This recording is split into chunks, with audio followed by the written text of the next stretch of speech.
Hi, Dr. Lin. My name is Kayla Ippolito, and this is my initial functional movement screen project.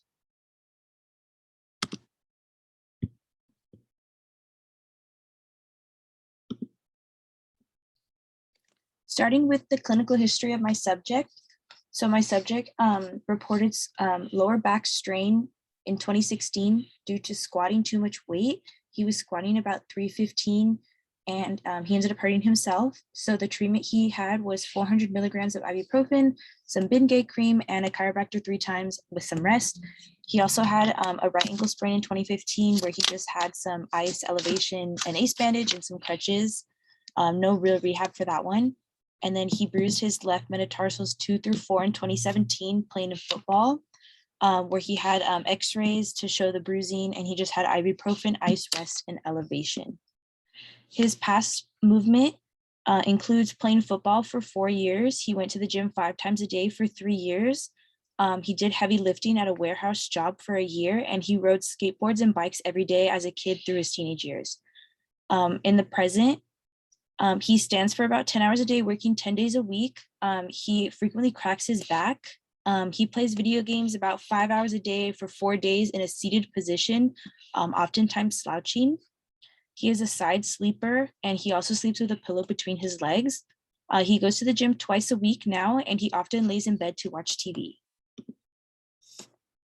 So starting with the deep squat exercise, here in the frontal view, as the subject goes deeper into the squat, the dowel becomes no longer parallel to the ground and tilts down to the left.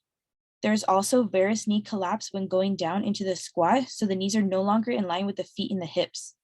In the sagittal view, the subject's upper torso is not parallel with the tibia and has slight tilt in the lumbar spine. You can also see some ankle instability as he goes down in the squat and his heels do raise up. I would have had the subject perform with a wooden board under his heels, but he did report pain in his lower back when going down in the squat, which resulted in a 0 for the deep squat exercise. The next exercise is the hurdle step. This will just be for the left side. In the frontal plane, there is clear loss of balance as the subject goes to step over the string, which could be some TFL dominance. The subject knees also deviates really far away from the midline, and the knee is no longer aligned with the hips and the ankle, but the dowel does remain overall parallel throughout the exercise. There's also some tilting throughout the lumbar spine, as well as some ankle instability, which could be also some balance issues. And then both the right and the left side, which here will be the right side, had some obvious balance, as well as the legs touch the string, which is why I recorded a score for 1 for both of these exercises. The next exercise will be the inline lunge, and here is from the left side. The subject begins to perform the inline lunge. You can see that his feet are not in line in the frontal plane. There's a loss of balance as the subject goes down into the lunge, which can be seen with some ankle instability and tilting in the hips and torso.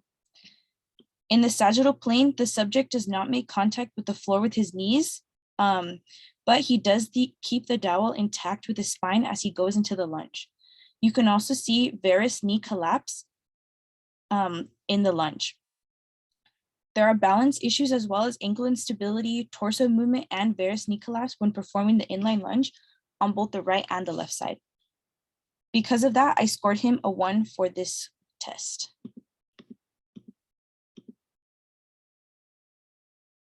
And here's the right side, and you can also see the same. This is the shoulder mobility. For this one, the subject performs the act in one motion and notes no pain. Because they're a distance of more than 1.5 hand lengths for both sides, he was scored a 1 for both.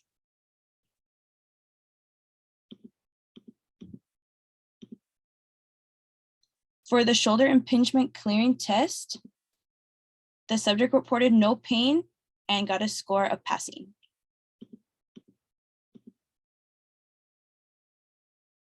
Next is the active straight leg raise. For this exercise, the active straight leg raise, the subject's lateral malleolus barely passes the dowel for both the right and the left side. As the subject tries to raise the leg higher, he starts to lift his other leg and it starts to come off of the floor. You can also see some compensations when he uses his lumbar spine to help lift his legs higher here in the sagittal plane. And for this, I scored him a 2 for this.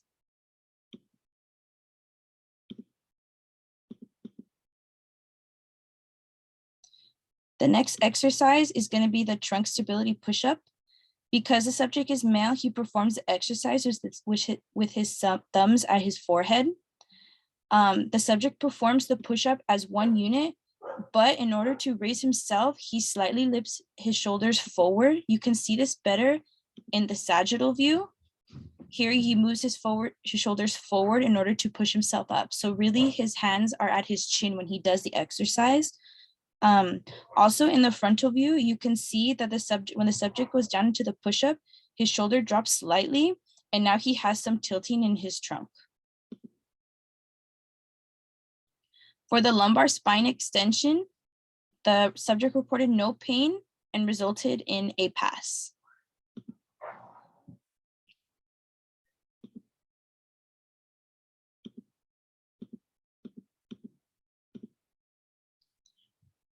The next exercise is the rotary stability.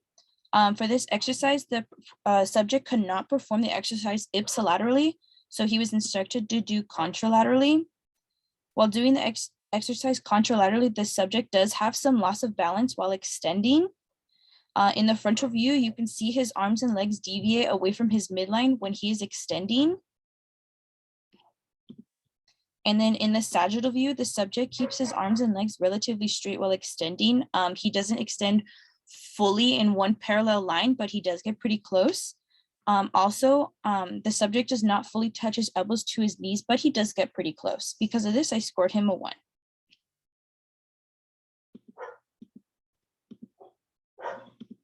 And here is the right side.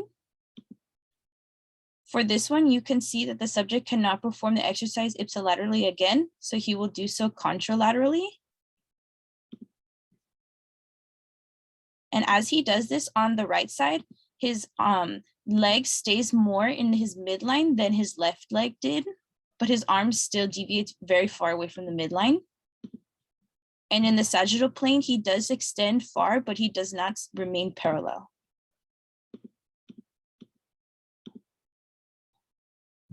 And the last exercise is the lumbar spine flexion. The subject reported no pain for either, so he has a pass. The corrective exercise program plans that I have planned would be to address the inefficiencies in the subject's dorsiflexion restriction, intrinsic foot muscles, and the movement through the lumbar spine, as well as help the subject better activate his glutes. In order to do this, my prescription would be to have glute activation exercise like the hip bridge. I would help his dorsiflexion restriction with the worm walk and mini squat with support exercise, and then the intrinsic foot muscle exercise, and then the plow the field core bracing exercise will help his trunk and balance. After the corrective exercise program is complete, I hope to see improvements in the subject's balance and stability from the ankles to the core.